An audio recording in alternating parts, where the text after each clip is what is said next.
Good morning all of you. कैसे हैं? उम्मीद है कि आप अच्छे होंगे और एग्जाम का प्रिपरेशन कर रहे होंगे।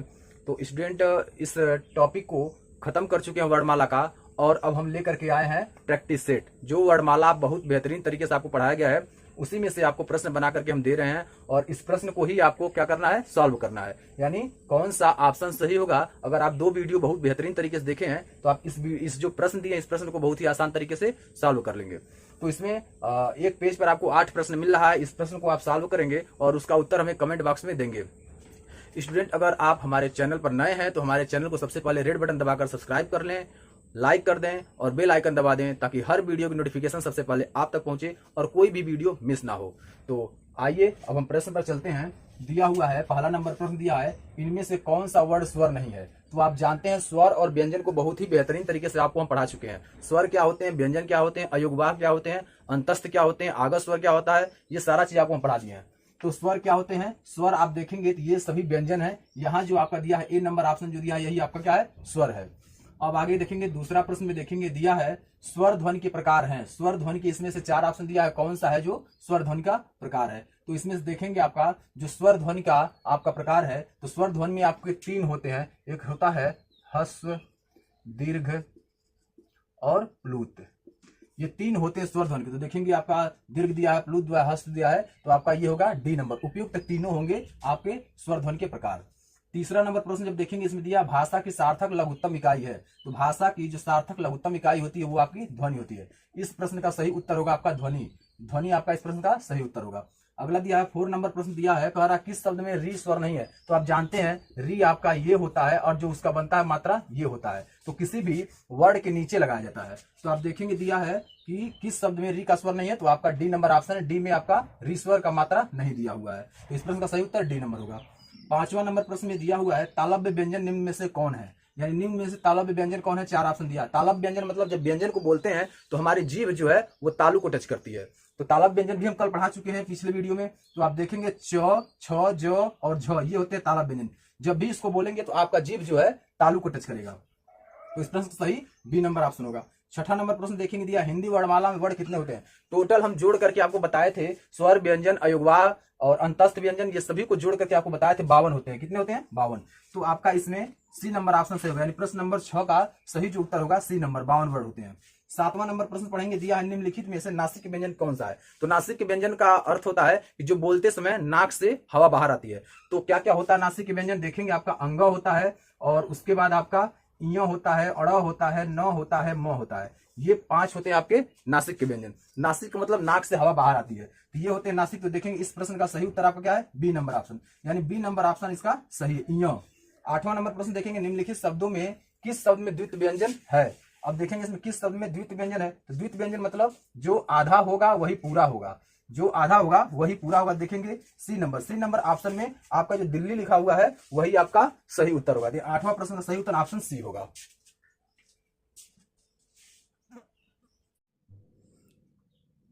स्टूडेंट, क्वेश्चन नंबर 9 हम देखेंगे। क्वेश्चन नंबर 9 में दिया हुआ है, निम्नलिखित में से कौन सा मूल दीर्घ स्वर नहीं है। यहाँ ध्यान रखना है कि दीर्घ स्वर नहीं है पूछा है।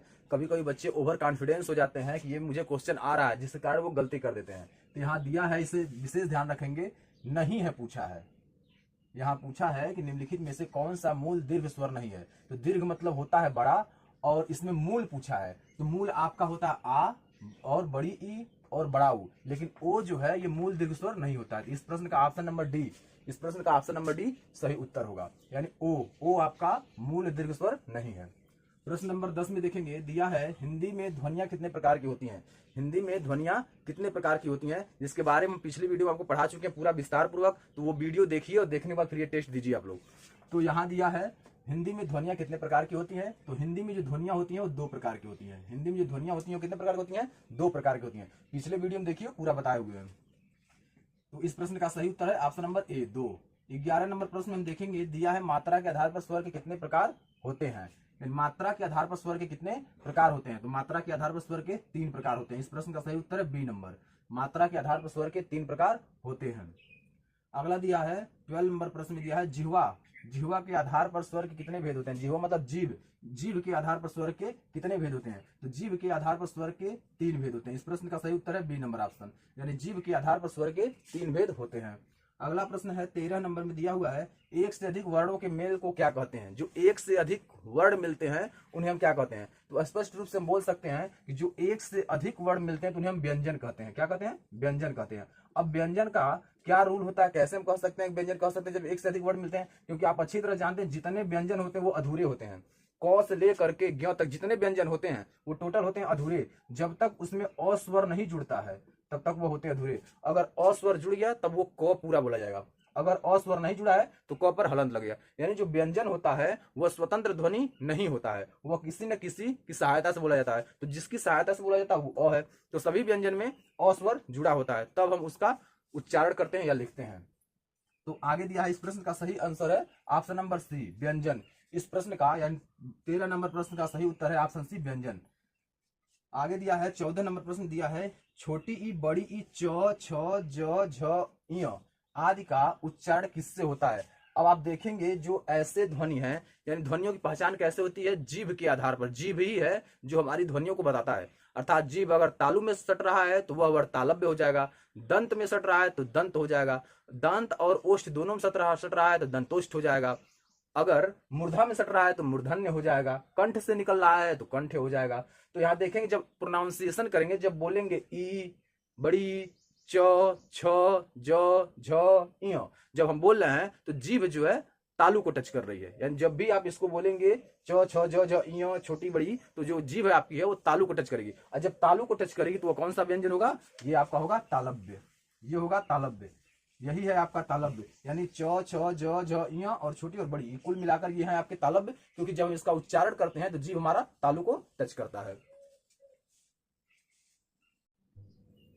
प्रश्न नंबर 15 में देखेंगे, प्रश्न नंबर 15 में दिया हुआ है, निम्न में दीर्घ स्वर नहीं है। यानी यहाँ देखना है कि नहीं है, यहाँ दीर्घ स्वर नहीं पूछ रहा है, यहाँ पूछ रहा है निम्न में दीर्घ स्वर नहीं है। तो यहाँ दीर्घ स्वर जब पूछा है तो यहाँ कौन सा है दीर्घ स्वर नहीं। आप जानते हैं दीर्घ स्वर अ आ यानी छोटी ई को छुड़ा करके जो होते हैं वो सभी दीर्घ स्वर होते हैं। तो ये भी आपका दीर्घ स्वर है, ये भी आपका दीर्घ स्वर है, ये भी आपका दीर्घ स्वर है, ये तीनों आपके दीर्घ स्वर हैं। लेकिन यहाँ पूछ रहा है निम्न में दीर्घ स्वर नहीं है, तो छोटी ई आपका दीर्घ स्वर नहीं। यानी इस प्रश्न का सही उत्तर होगा ए, ऑप्शन नंबर ए सही होगा। निम्न में जब दीर्घ स्वर की बात आती है तो दीर्घ स्वर को बोलने के लिए अधिक समय लगता है, और जिसको बोलने में कम समय लगता है उसे ह्रस्व स्वर कहते हैं। जिसे बोलने में अधिक समय लगता है, ह्रस्व स्वर से दोगुना समय लगता है, उसे दीर्घ स्वर कहते हैं। और जिसको बोलने में ह्रस्व स्वर से 3 गुना समय लगता है उसे प्लुत स्वर कहते हैं। तो जो ह्रस्व स्वर होते हैं कम समय लगता है, दीर्घ स्वर में ह्रस्व स्वर से 2 गुना और प्लुत स्वर में ह्रस्व स्वर से 3 गुना समय लगता है। तो जो प्लुत स्वर होता है वह आपका ओम होता है, क्योंकि ओम को जब बोलते हैं तो लॉन्ग टर्म होता है, जब भी हम बोलते हैं तो सांस लंबी लेते हैं। तो ये आपका हो गया, पिछली वीडियो में इसका भी वर्णन है। और 16 नंबर प्रश्न में दिया है, निम्न में से अंतस्थ व्यंजन कौन है। निम्न में से अंतस्थ व्यंजन कौन है। तो आप जानते हैं अंतस्थ व्यंजन, तो जो अंतस्थ व्यंजन होते हैं वह अंतस्थ व्यंजन होते हैं य र ल व, ये 4 होते हैं आपके अंतस्थ व्यंजन, ये इसे बोलते हैं हम अंतस्थ व्यंजन।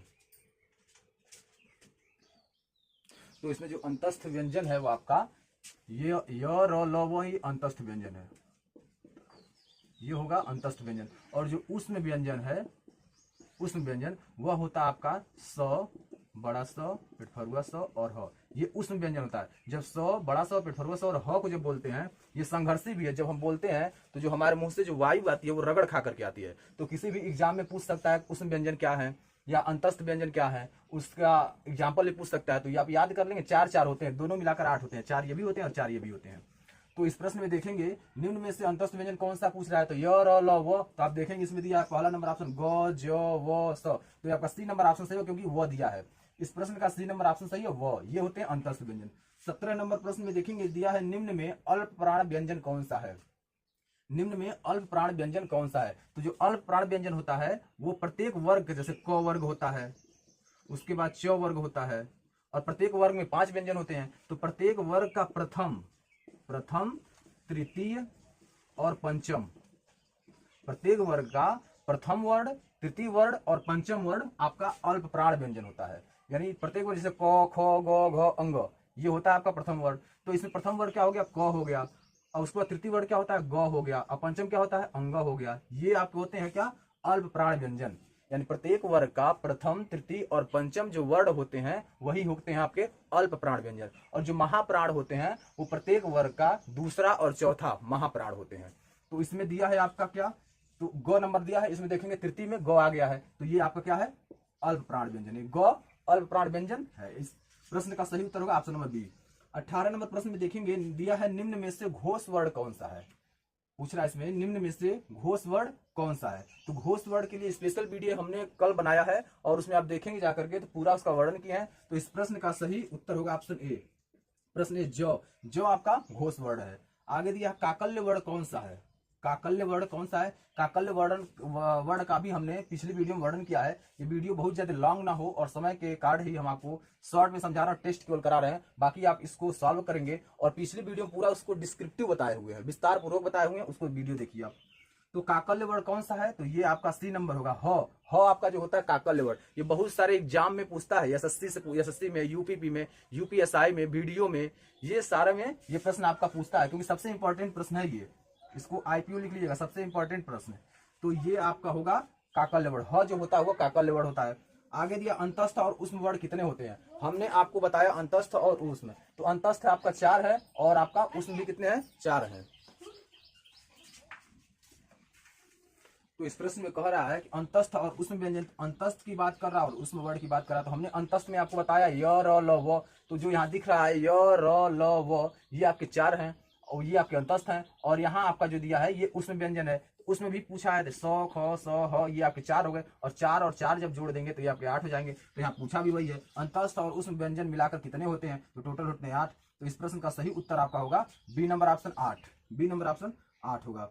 तो स्टूडेंट अगर हमारे चैनल पर आप नए हैं तो हमारे चैनल को सब्सक्राइब करें, लाइक करें और वीडियो को शेयर करें, बेल आइकन दबा दें ताकि हर वीडियो की नोटिफिकेशन सबसे पहले आप तक पहुंचे। तो इस चैनल पर आपको रीजनिंग का और हिंदी का क्लास चलता है, जिसके माध्यम से आपको किसी भी एग्जाम जैसे UPSI, UP TET, super TET और यूपीपी का, लेखपाल का, ये सारा आपका सिलेबस कंप्लीट कराया जाता है। तो आगे और प्रश्न हम देखेंगे। प्रश्न नंबर 21 में देखेंगे, दिया हुआ है हिंदी भाषा में कुल कितने वर्ण लिपियां होती हैं, यानी हिंदी भाषा में कुल कितने वर्ण लिपियां होती हैं। जैसे हमने आपको बताया था स्वर, व्यंजन, अयोगवा, आगत, अंतस्थ, उसमें ये सारा आपको बताया था, वो सभी मिलाकर के होते हैं आपके 52। यानी हिंदी भाषा में कुल 52 वर्ण होते हैं, 52 वर्ण लिपियां होती है। इस प्रश्न का सही उत्तर होगा आपका सी नंबर ऑप्शन 52। 22 नंबर प्रश्न में दिया हुआ है स्पर्श व्यंजन, कंठ ध्वनि, अघोष और महाप्राण ध्वनि है। यानी इसमें से 4 ऑप्शन दिया हुआ है, इन चारों ऑप्शन में से कह रहा है कि वह कौन सा ऐसा वर्ड है जो स्पर्श व्यंजन भी है, कंठ ध्वनि भी है, अघोष भी है और महाप्राण ध्वनि भी है। तो इस प्रश्न का सही उत्तर होगा ऑप्शन नंबर सी, ख। ख एक ऐसा ध्वनि है जो महाप्राण भी है, अघोष भी है, कंठ भी है और स्पर्श व्यंजन है। तो इस प्रश्न का सही उत्तर होगा आपका सी नंबर ऑप्शन ख। 23 नंबर प्रश्न में हम देखेंगे, दिया हुआ दंत ओष्ठ ध्वनि कौन सी। दंत ओष्ठ मतलब उस वर्ण का उच्चारण करते समय हमारी जीभ दांत और ओठ दोनों को टच करेगी, तो ये होता है दंतोष्ठ। तो जैसे अब फ बोलेंगे, जब फ बोल रहे हैं तो हमारा ओठ ही केवल टच कर रहा है, य बोल रहे हैं तो जीभ हमारा ऊपर टच कर रही है, र बोल रहे हैं तो जीभ जो है कंपन करके बीच में रह जा रही है। उसी प्रकार व जब बोलेंगे तो हमारी जीभ जो है दांत को टच कर रही है और दोनों ओठ बंद हो जा रहे हैं, तो ये होता है दंतोष्ठ व्यंजन। इसको बोलते हैं दंतोष्ठ ध्वनि बोले या व्यंजन बोले, तो दंतोष्ठ ध्वनि आपका व है। इस प्रश्न का सही उत्तर आपका होगा ए नंबर, यानी व को जब भी हम उच्चारित करते हैं तो हमारी जीभ दांत को टच करती है और ओठ दोनों सट जाते हैं, तो इसलिए आपका ये दंतोष्ठ हुआ। दंतोष्ठ व होता है, यानी ऑप्शन नंबर ए होगा इस प्रश्न का। 24 नंबर प्रश्न जो पूछ रहा है, इसमें कह रहा है हिंदी वर्णमाला में उष्म व्यंजन कौन से होते हैं। हमने उष्म व्यंजन के बारे में 2-3 बार बता चुके हैं। उष्म व्यंजन वह होता है कि जब हम बोलते हैं तो हमारे मुंह से जो हवा निकलती है वो रगड़ खाकर बाहर निकलती है, तो वह उष्म व्यंजन कौन कौन होते हैं। तो उष्म व्यंजन जो होते हैं आपके स होते हैं, ख होते हैं, स होते हैं और ह होते हैं। क्योंकि जब भी इसका हम उच्चारण करते हैं अपने मुख से, तो जो ध्वनि, जो हवा हमारे मुंह से निकलती है वो रगड़ खाते हुए बाहर निकलती है, उसे हम उष्म व्यंजन कहते हैं। उष्म मतलब गर्म होता है, तो जब हम बोलेंगे उसको तो जो हवा निकलेगी, जो उच्चारण होगा वो रगड़ खाते हुए मुंह से जब बाहर निकलता है तो उसे हम उष्म व्यंजन या संघर्षी व्यंजन बोलते हैं, जो स, ख, स और ह होता है। इस प्रश्न का सही उत्तर होगा आपका ऑप्शन नंबर ए। अगला प्रश्न दिया है, निम्नलिखित में से पार्श्विक ध्वनि कौन सी है। निम्नलिखित में से पार्श्विक ध्वनि कौन सी है, तो एक ही होता है पार्श्विक ध्वनि, जिसको बोलते हैं ल। ल आपका जो होता है वो पार्श्विक ध्वनि है, ल जो आपका होता है पार्श्विक ध्वनि है। जो इस प्रश्न का सही ऑप्शन आपका बी नंबर है। इस प्रश्न का सही ऑप्शन बी ल होगा। 26 नंबर प्रश्न में देखेंगे, दिया हुआ निम्नलिखित में से कौन सा स्वर कंठ तालब्य है, अर्थात बोलते हैं आवाज कंठ से निकलती है लेकिन जीभ जो है तालु को टच करता है, इसको बोलते हैं कंठ तालब्य। यानी इसमें से 4 ऑप्शन दिया हुआ है और कह रहा है इसमें से कौन सा है जो कंठ और तालब्य है। तो जब बोलेंगे हम इस वर्ड में, इस चारों वर्ड में से जो ऐसा वर्ड है जो बोलेंगे तो जो मुंह से हवा निकलेगी, गले से आवाज निकलेगा, लेकिन जो हमारी जीभ है वो तालु को टच करेगी। जब तालु को टच करेगी और कंठ को टच करेगी जिसको हम बोलते हैं कंठ तालब्य। तो आपका बोल कर देख सकते हैं, ई ये भी नहीं है, आ नहीं है, ओ नहीं है, ए। देखिए जब ए आप बोल रहे हैं तो आवाज जो है गले से आ रही है लेकिन जीभ हमारी तालु में टच कर रही है, तो इसे ही हम बोलते हैं ए, यानी इसे बोलते हैं हम कंठ तालब्य। ए एक ऐसा वर्ड है जो कंठ है और तालब्य है, दोनों है। बोलते हैं तो गले से भी आवाज आती ही है, गले से हवा बाहर आती ही है, लेकिन जो जीभ हमारी तालु को टच करती है, इसलिए इसे हम कंठ तालब्य बोलते हैं। इतिहासकारों ने या जो भी साहित्यकार थे उन्होंने इतने बेहतरीन ढंग से हिंदी वर्णमाला को बना दिया है कि कैसे कैसे हम बोलते हैं तो शुद्ध उच्चारण होता है, उसका बहुत ही बेहतरीन तरीके से इन्होंने बताया है। क्योंकि हम जो आपको पिछली वीडियो बनाए हैं और जो इस वीडियो बना रहे हैं टेक्स्ट का, ये बहुत आसानी से आप इसमें विचय जब करेंगे, अंतर करेंगे तो आपको पता चल जाएगा कैसे क्या क्या है। क्योंकि बहुत सारा चीज है जो छूट जाता है, लोग पढ़ाते नहीं है। इस चीज को हम इसमें पिछले वीडियो में इंगित किए और हर एक पॉइंट को इंगित किए ताकि आप किसी भी प्रकार का एग्जाम दें उससे प्रश्न आपको मिल जाए। तो आगे और प्रश्न देखेंगे। प्रश्न नंबर 27 में देखेंगे, दिया हुआ है महाप्राण ध्वनियां व्यंजन वर्ग में किससे संबंधित है। यानी जो महाप्राण ध्वनियां होती हैं व्यंजन वर्ग, वर्ग जो होता है आपको हमने पहले बताया था, क वर्ग होता है, च वर्ग होता है, ट वर्ग होता है, त वर्ग होता है और प वर्ग होता है। ये आपके वर्ग होते हैं, 5 वर्ग होते हैं और प्रत्येक वर्ग में 5-5 व्यंजन होते हैं। तो यहाँ कह रहा है कि महाप्राण ध्वनियां, तो महाप्राण जो ध्वनियां होती हैं उसमें दूसरा और चौथा जो व्यंजन होता है वही आपका महाप्राण होता है। तो इस प्रश्न का सही आंसर होगा आपका प्रश्न सी नंबर। इस प्रश्न का सही उत्तर है सी नंबर, दूसरा और चौथा। प्रत्येक वर्ग का जो दूसरा और चौथा जो व्यंजन होता है वही आपका होता है क्या, वही होता है आपका महाप्राण ध्वनि। ठीक है। तो अगला नंबर 28 नंबर देखेंगे, दिया है इनमें से कौन सा संयुक्त व्यंजन नहीं है। यानी इनमें से संयुक्त व्यंजन है, संयुक्त व्यंजन कौन कौन होता है, जो आपका छ होता है, त्र होता है, ज्ञ होता है और स्र होता है। ये आपके 4 होते हैं संयुक्त व्यंजन, जिसका मैं ट्रिक पिछली वीडियो में बता दिया हूं कि इसको कैसे याद करें, इसके विच्छेद में क्या क्या होता है। छ किस किस व्यंजन से मिलकर बना है, त्र किस किस व्यंजन से मिलकर बना है, ज्ञ किस किस व्यंजन से मिलकर बना है और स्र किस व्यंजन से मिलकर के बना है। तो इसका हम शॉर्ट ट्रिक भी बता दिए इस पिछली वीडियो में।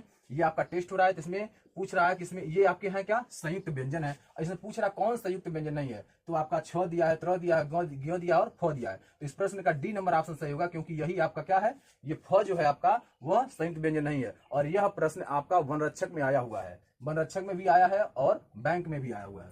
अगला नंबर जो प्रश्न है 29 नंबर प्रश्न में देखेंगे, दिया है किस वर्ण का उच्चारण स्थान कंठ तालु है। यहाँ कह रहा किस वर्ण का उच्चारण स्थान कंठ है और तालु है, यानी जीभ जो है तालु पर टच करेगी और आवाज आपके कंठ से आएगा। तो कौन सा ऐसा 4 ऑप्शन दिया है, इस 4 ऑप्शन में कौन सा ऐसा वर्ड है जिसका जब उच्चारण करेंगे तो कंठ और तालु से आएगा। हमने एक क्वेश्चन कराया है, उस क्वेश्चन में ऑप्शन ए दिया हुआ था, तो ए भी आपका कंठ और तालु है और ए भी आपका कंठ और तालु है, क्योंकि बोलने में दोनों एक ही सहायक में है। तो ए और ए जो होता है वो कंठ और तालु से बोला जाता है। तो कंठ और तालब्य जिसको बोलते हैं कंठ और तालब्य, यानी कंठ और तालु, तो ए, यानी इस प्रश्न का सही उत्तर होगा आपका ऑप्शन नंबर डी, ए होगा आपका सही उत्तर। 30 नंबर प्रश्न में हम देखेंगे, दिया कौन सा अमानक वर्ड है। अमानक मतलब जो वर्ड होते हैं आपके 52, उस 52 वर्ड में नहीं होता है, वो बनाया गया होता है किसी रूप में। तो जैसे आप देखेंगे ख भी एक मानक है, घ भी मानक है और म भी मानक, लेकिन भ जो दिया, भ दिया है और त दिया है, दोनों एक ही जुड़ा है। जैसे भक्ति में ऐसे लिखते हैं, तो जो आपका भ और त एक ही में दिया है, यही आपका अमानक वर्ड है, क्योंकि यह बनाया जाता है प्रोनाउंसिएशन करने के लिए, उच्चारण करने के लिए शब्द को यह बनाया जाता है, इसलिए यह आपका अमानक वर्ड है। तो स्टूडेंट हमें उम्मीद है कि आपको ये पूरा 30 प्रश्न का जो प्रैक्टिस सेट चल रहा था वर्णमाला का, वो आप आसानी से इसको सॉल्व कर लिए होंगे। अगर जो भी प्रश्न इसमें आपको समझ में न आया हो, उस प्रश्न को कमेंट बॉक्स में लिखें, उस प्रश्न का तुरंत आपको रिप्लाई मिलेगा। और अगर इसमें किसी भी प्रकार की समस्या आती है, चाहे वह समझने में, चाहे वह आंसर को लिखने में, तो आप तुरंत कमेंट करें, उसका तुरंत आपको रिप्लाई मिलेगा। तो उम्मीद है कि ये पूरा प्रश्न आप समझ चुके हैं, और ऐसे ही आपको प्रत्येक चैप्टर का एक टेस्ट होगा, 30 प्रश्न का टेस्ट होगा। जैसे वर्णमाला हम आप खत्म किए हैं और उसके बाद आपको इसका टेस्ट करा दिए हैं। इससे आपका नॉलेज कितना हुआ, जो हमारे 2 से 3 वीडियो आप देखे हैं वर्णमाला का, उसमें कितना आपको नॉलेज हुआ, कितनी जानकारी हुई, उसी का आप टेस्ट देंगे। तो इस टेस्ट को देंगे और अपना नॉलेज खुद मूल्यांकन करेंगे कि आप कितना प्रश्न कर सकते हैं। जितने प्रश्न हम कराए हैं, आप किसी भी एग्जाम में जाएंगे देने, तो मेरी गारंटी है कि 15 से 20 क्वेश्चन मिलना है, 15 से 20 क्वेश्चन मिलना है, और इसी टाइप का प्रश्न पूछता भी है। क्योंकि हमने भी बहुत सारे एग्जाम को दिए हैं और उसमें देखे हैं कि ऐसे ही प्रश्न आते हैं। बहुत ही एनालिस करके इस प्रश्न को हम बनाए हैं, रिसर्च करके प्रश्न को हम बनाए हैं, ताकि आपको किसी न किसी एग्जाम में इसका मिल जाए और आप आसानी से करके आए।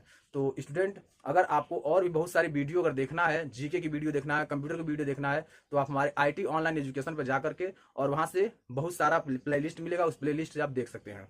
अगर आप हमारे चैनल पर नए हैं तो हमारे चैनल को सब्सक्राइब कर लीजिए, बेल आइकन दबा दीजिए, ताकि हर वीडियो की नोटिफिकेशन सबसे पहले आप तक पहुंचे। तो फिर नए चैप्टर के साथ अगले दिन मिलते हैं। Thanks for watching.